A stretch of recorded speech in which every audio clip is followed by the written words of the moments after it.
of allegiance. I do hereby swear by Almighty God that I will be faithful and bear true allegiance to the President and the Republic of Kenya during my service in the Kenya Prison Service, that I will at all times do my utmost to preserve the peace and to prevent offenses against the peace, that I will subject myself to all acts, orders and regulations, now and in the future, in force relating to my service in the Kenya Prison Service, and that I will discharge all my duties of a prison officer according to law, without fear, affection, or ill will. So help me God.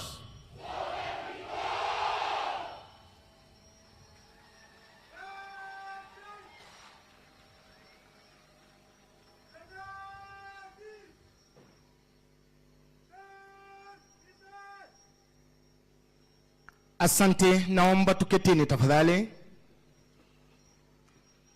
Thank you very much, the clergy, for leading the oath of allegiance session. Your Excellency, the President of the Republic of our beloved country, Kenya, distinguished guests, all invited guests, ladies and gentlemen. Your Excellency, it's now time for speeches, and with your permission,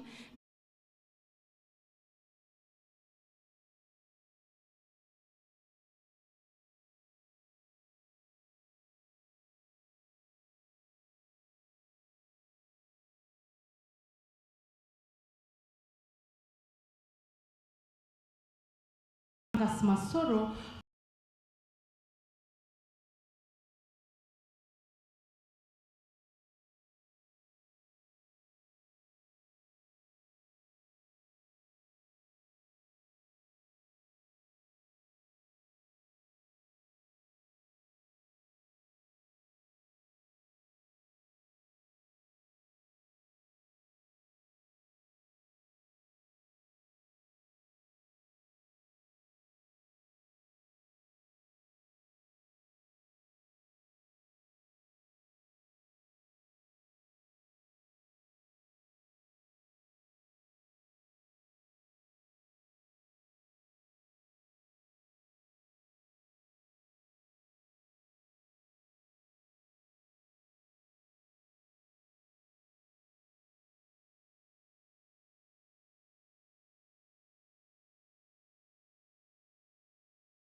to continue with.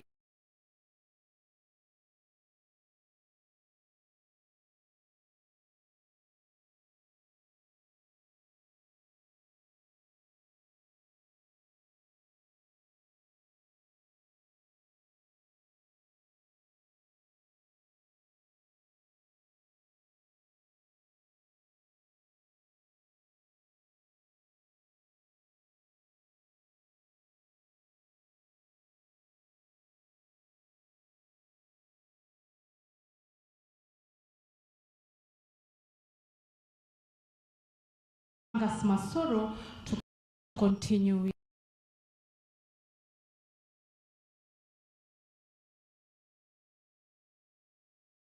Service and other reforms for members of the National Police Service as 10% forest cover. With those few remarks, may I now invite the Cabinet Secretary, Minister of Interior and National Administration, Honorable Professor Kithure Kindiki, to guide.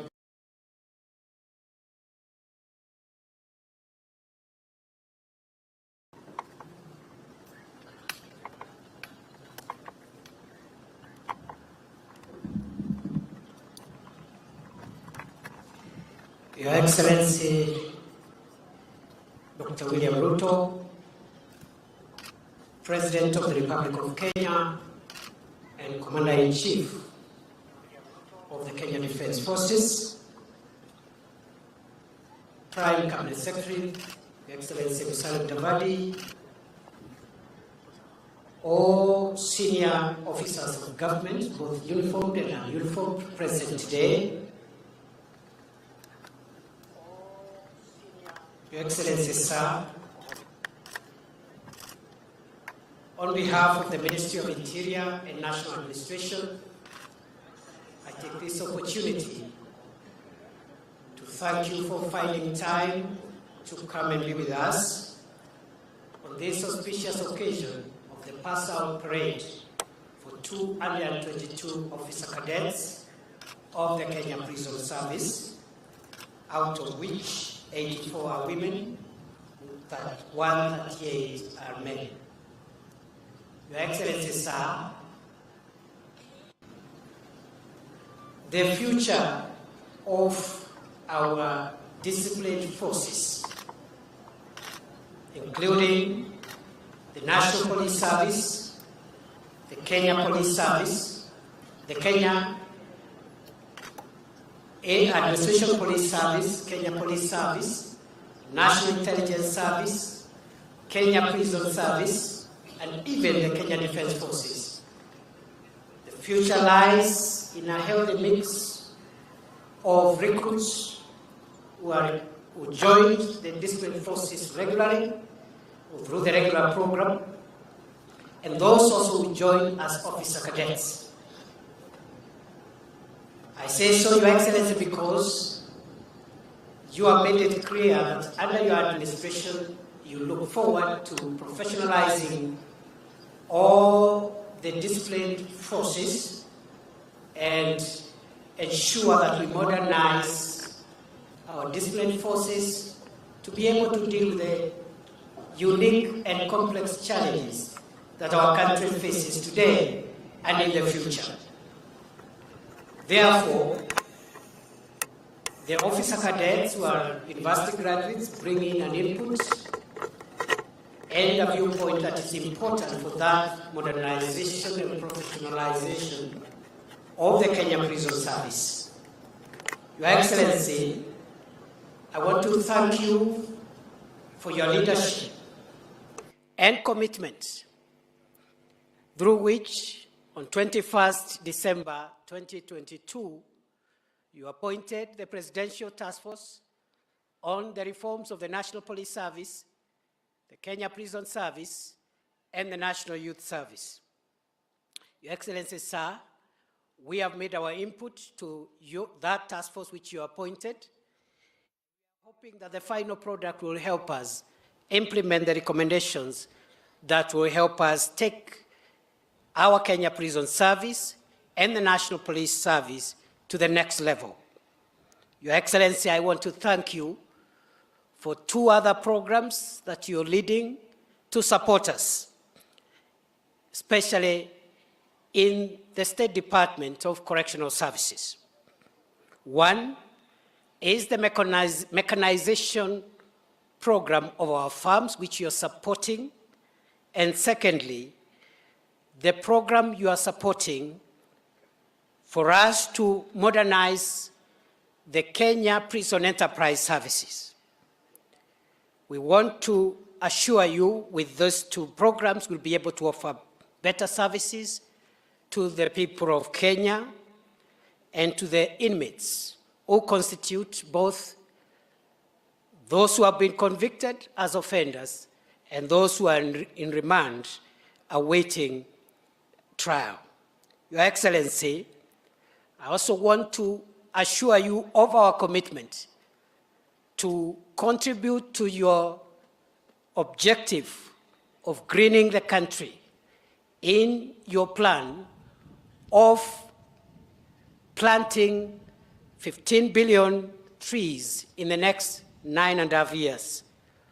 We want to support you, and I want to assure you that at the moment, the Kenya Prison Service is one of the leading manufacturers or producers or generators of seedlings towards that process. Finally, Your Excellency, sir, I just want to highlight that going forward, we look forward to the support of your administration so that we can modernize our prison staff training college. At the moment, we are able to accommodate the training of fresh recruits and perhaps the officer cadets. Up to inspector level, we have facilities for training.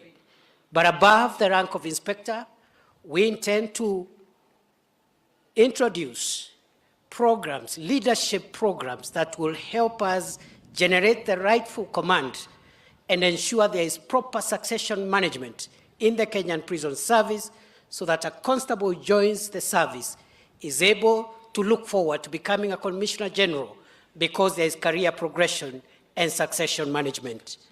I want to thank you once more for coming, and allow me, Your Excellency, sir, to now invite the Prime Cabinet Secretary of the Republic of Kenya, His Excellency Musalia Mudavadi, to say jambo and invite you on our behalf. Welcome, Your Excellency.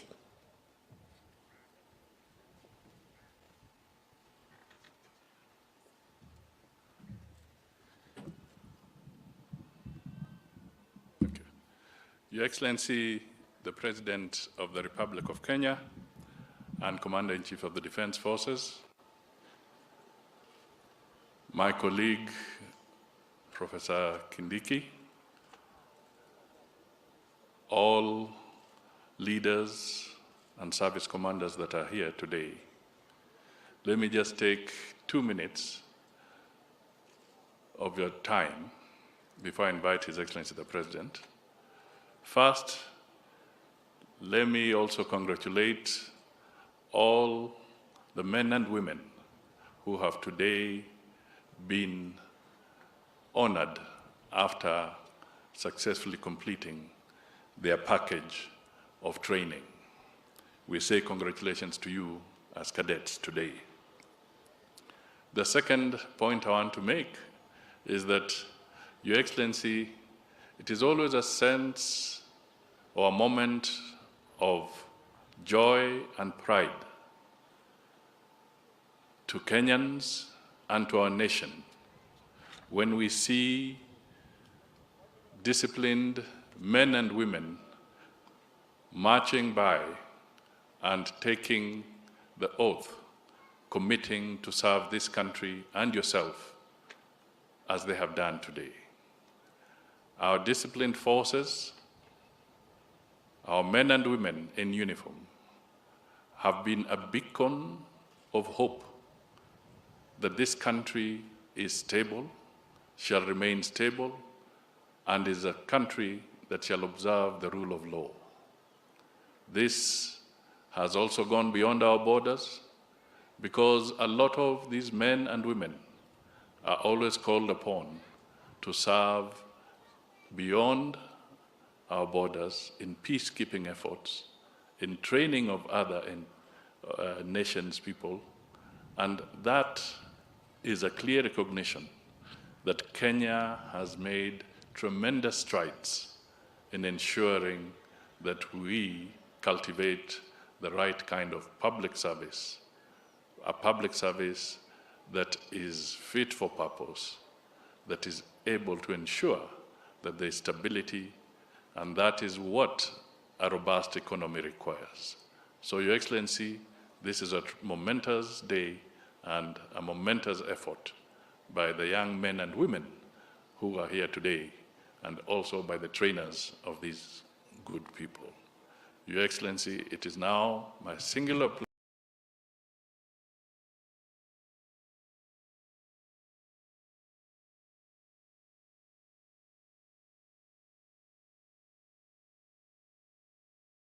pleasure to request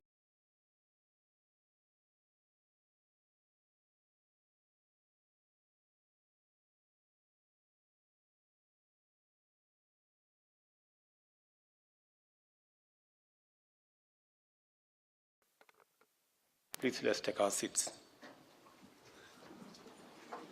All government officials, graduates, and parents,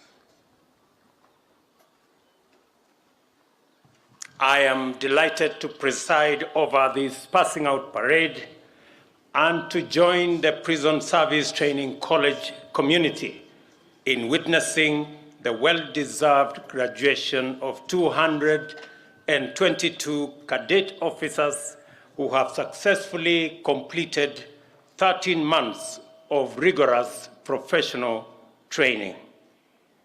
It is particularly encouraging to see 84 of the cadet officers on parade are female and that 27 are serving officers. Clearly, the service continues to open up opportunities for education and training without discrimination, and I urge the leadership of the institution to encourage enrollment by young women in greater numbers. For those who are graduating today, congratulations. Correctional services are a vital function of our penal and national security framework. They are tasked with the custody and rehabilitation of offenders in a manner that guarantees that both the public as well as the inmates enjoy their rights, dignity, explore opportunities and aspirations lawfully, safely, and peacefully. It is my hope that the service has now embraced correctional practices and aligned its policies, procedures, and standards with the Constitution and our development agenda. The shift in the correctional service paradigm from punishment and retribution to rehabilitation and correction has opened up novel possibilities with important implications for our development program. In particular, the rehabilitation and correction framework focuses on reform, redirection, as well as the empowerment of prisoners for effective social participation. To reduce a prisoner's likelihood of returning to antisocial conduct and increase their capacity for gainful activity, correctional services now impart knowledge, skills, and training in various arts and crafts. I have considered the various fields in which the service trains prisoners and noted with great satisfaction that they align with the government's commitment under the bottom-up economic transformation agenda. Under agriculture and food security agenda, we intend to feed the nation and drastically enhance our agro-industrial output. Many correctional institutions have huge tracts of land that should be put to full use and join the government in fulfilling the food sufficiency commitment. These institutions have duly been instructed to ensure productivity an increase in incomes, more specifically for the prison department. We are going to provide, as I committed, 67 new tractors and other implements and equipment that will enable the prison department in the lands that they have to put under production 8,000 acres to produce maize, to produce rice, vegetables, and other produce that will support the government program on food sufficiency. Under our affordable housing program, we have set out to create millions of jobs throughout the building industry, construction of projects, extraction and preparation of building materials, as well as fabrication and installation of fixtures, fittings, and other accessories, among other activities. Under our micro and small enterprise, we intend to encourage the prison's enterprise by providing additional modern equipment to improve the quality of products that comes out of our prison enterprise industry so that we can better serve both the inmates with good quality training and equipping them with the necessary knowledge for them to participate meaningfully once they leave prison. We have embarked also on financial and capacity and other forms of empowerment for entrepreneurs to innovate, incubate, and curate business ideas into the next generation and to profitably engage in enterprise in various sectors and at different scales. The Hustler Fund will provide and make affordable funding available to support these enterprises, reduce barriers to accessing funding, and deepen financial inclusion. I am encouraged, therefore, to note that the prison service has placed emphasis in educating and training prisoners in various aspects of agriculture, including irrigation and mechanized farming. I am also happy to see the magnificent handicraft and other items produced by skilled prisoners under the auspices of the prison's enterprises. As we take concerted and robust measures to combat climate change through the restoration of national forest cover, I take this opportunity to commend the State Department for Correctional Services, which has planted 443,000 trees so far in prison institutions across the country. This impressive number excludes the 2,000 trees planted under the Community Service Order Afforestation Program, 5,000 trees planted at the Kianjukini Forest in Kirinyaga County, and the Marmanet Forest Initiative, which aims to plant an additional 100,000 trees.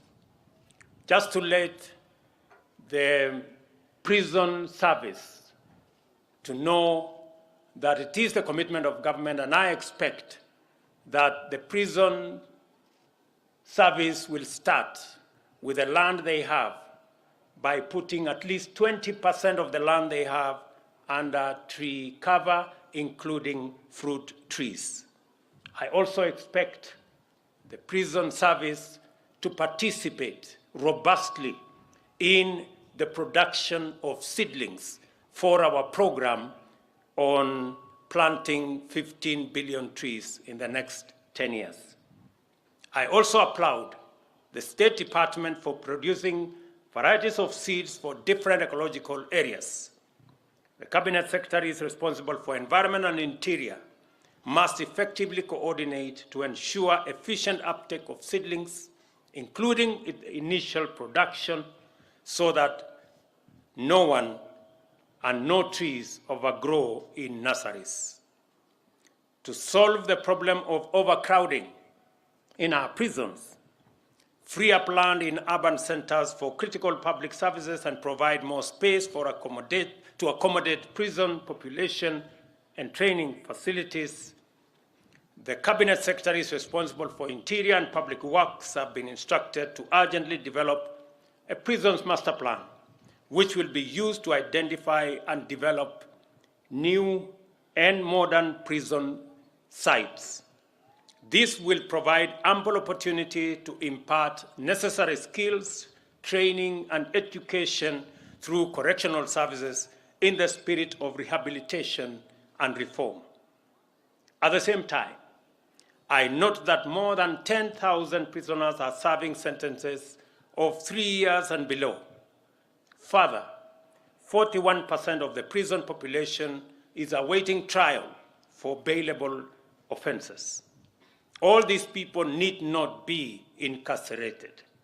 It is important for stakeholders in the justice ecosystem to seriously implement alternative dispute resolution and to consider alternatives to imprisonment for relatively minor sentences. I urge the judiciary to provide leadership in this matter and the Attorney General to initiate necessary engagements in this respect. To graduates assembled on the Passout parade, your assignment is clearly spelled out for you. You will have the responsibility of performing your duties lawfully in a manner that promotes the objectives of our correctional system and complements our economic transformation agenda through occupational training. Most critically, you will be responsible for rehabilitating offenders into responsible and productive citizens who will not only successfully reintegrate into society upon return, but also contribute significantly to wealth creation and shared prosperity. On this, you have the support of the government of Kenya. You have my commitment at a personal level to support the entire prisons fraternity in delivering on the mandate assigned to you by the Constitution of Kenya. Let me also commit that the infrastructure being developed, as I made a commitment, that you have a facility here that is being developed, the housing program here in Ruiru and the one in Shimolatewa. I want those facilities to be completed before the end of this year, and the minister should come and open them for use by those who are waiting for those facilities. We will be discussing shortly the big program on housing with the ministry responsible so that we can deliver on our commitment on improving housing for all our prison servicemen, officers, and commanders. Let me also ask you, as you look into the big space available to you to correct, to provide correctional service, to rehabilitate those who are offenders, and to reform them so that they can reintegrate into society, that we must, as a nation, continuously look out for those who want to abuse, even the religious sector, people who are masquerading as religious people, yet what they do is contrary to the teachings and to the beliefs of religion, whether they are Christians, Muslim, or indeed any other religion. What we are seeing in Kilifi, in Shakahola, is akin to terrorists. There is no difference between Mr. Mackenzie, who pretends and postures as a pastor, when in fact he is a terrible criminal. Terrorists use religion to advance their heinous acts. People like Mr. Mackenzie are using religion to do exactly the same thing. I want to say that the government of Kenya, and I have instructed the agencies responsible to take up the matter and to get to the root cause and to the bottom of the activities of religious or people who want to use religion to advance weird, unacceptable ideology in the Republic of Kenya that is causing unnecessary loss of life. Let me also say that any religious group that preaches against the tenets of the Constitution, any religious institution that teaches against seeking medical attention or going to school, those responsible should be prosecuted. Those institutions and those religious institutions should be closed down because they are working against the collective interest of the people of Kenya. Let me say, for the avoidance of doubt, that people like Mackenzie and all other terrorists and criminals do not belong to any religion. They belong to jail, and that is where they should be. I wish you, the graduates who are standing before you, before me, and before us, the best as you discharge your responsibility of looking after the criminal justice system at the prisons level. And I am confident that the training that you have received, the many tenets that have been inculcated into you, are going to enable you to deliver with distinction on your mandate. I wish you the very best as you undertake this momentous assignment. Congratulations, God bless you, and God bless our great country, Kenya. Asanteni sana.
Your Excellency, may I have your permission to march off the parade, sir?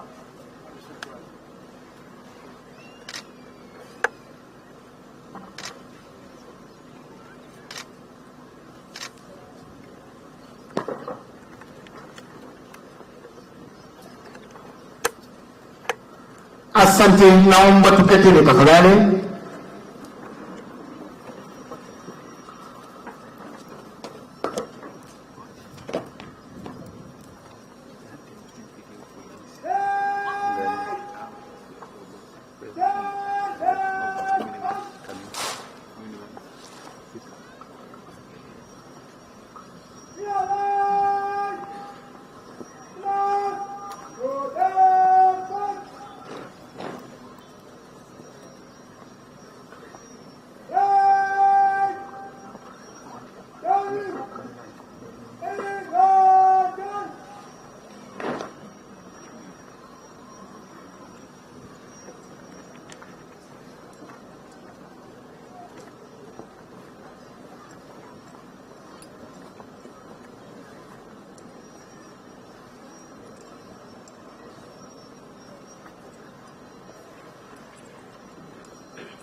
Mheshimiwa Rais, hivi sasa parade commander amepeana amri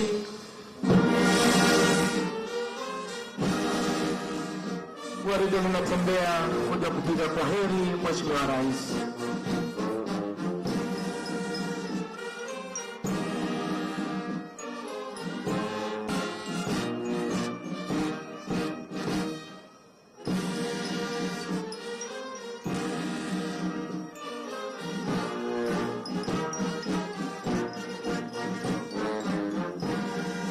Hivi sasa Mheshimiwa Rais, hawa ni maafisa kamili wa idara ya magereza baada ya kula kiapo mbele yako Mheshimiwa Rais.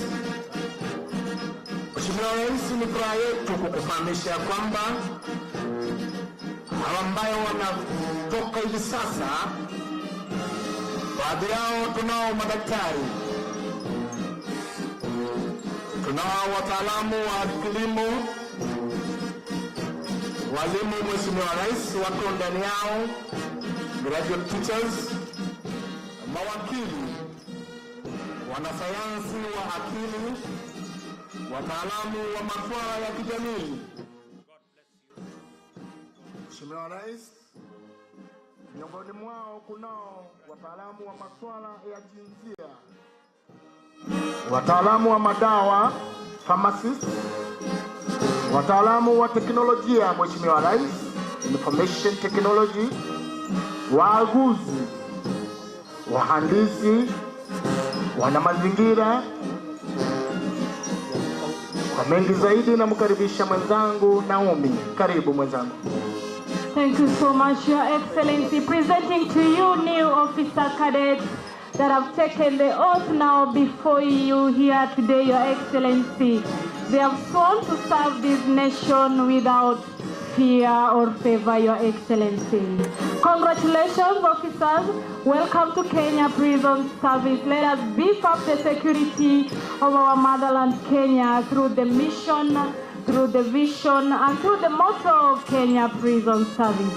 Welcome aboard, officers. Let us rehabilitate offenders together so that they become better citizens. Your Excellency, this officer cadet has been groomed. They have been empowered with the right skills and knowledge, Your Excellency, and they now leave this ground, the training college, with the right tools and weapons to serve the nation in the Department for Correctional Services, Your Excellency. Among key areas, Your Excellency, that these officers were taken through that is going to enhance service delivery in Kenya Prison Service, Your Excellency. Some of them include, they are taken through weaponry, Your Excellency. They are also taken through leadership and endurance, Your Excellency. These officer cadets were also taken through terrorism and countering violent extremism, Your Excellency. A key area that was also not left behind, Your Excellency, was on the Constitution of Kenya 2010, Chapter 4 and Article 10 of the Constitution of Kenya, talking about national values, Your Excellency. So the Kenya Prison Service, from the Prison Staff Training College, Your Excellency, is presenting to you officers who know the rules, who know what the Constitution is all about, who are aware that they are not supposed to violate the rights of our clients whom they are going to serve in their daily lives, Your Excellency. Welcome aboard, officers. Let us serve the nation together as Kenya Prison Service officers. Thank you, Your Excellency.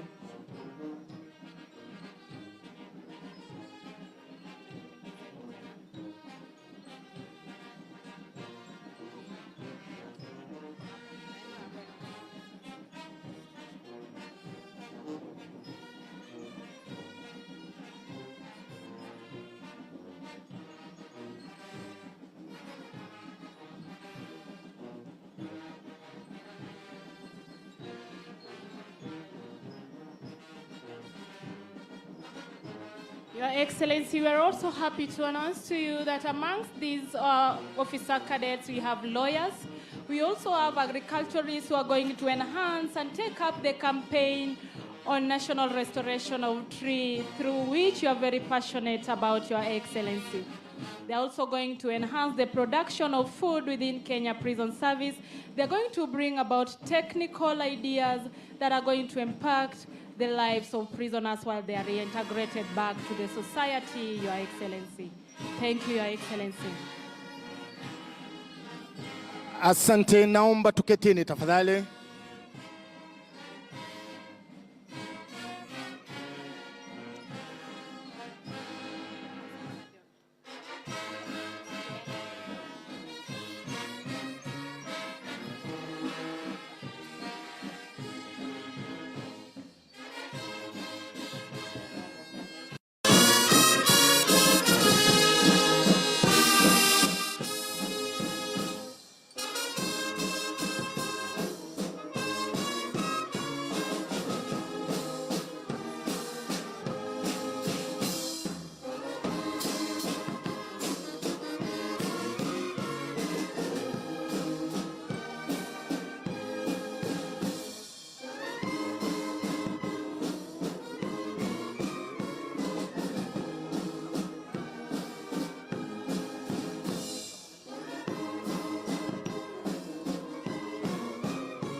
Nyimbo ambazo zitafuatana zinazojulikana kama tereviongo. Tereviongo, Mheshimiwa Rais, ni zile nyimbo ambazo zinafuatana, ikiisha ingine inafuata, ingine inafuata. Mheshimiwa Rais, karibu kwa burudani kutoka kwa bendi ya magereza.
Wimbo wa kwanza, Mheshimiwa Rais, ni wewe Mungu wangu.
Mheshimiwa Rais, hivi sasa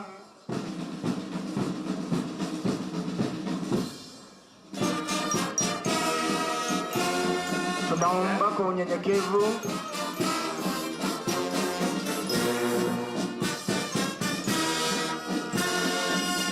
asante Mheshimiwa Rais, bendi ya magereza inapopiga kwa heri, bendi ambayo tunaienzi, bendi ambayo iko na uwezo wa kucheza nyimbo mbalimbali.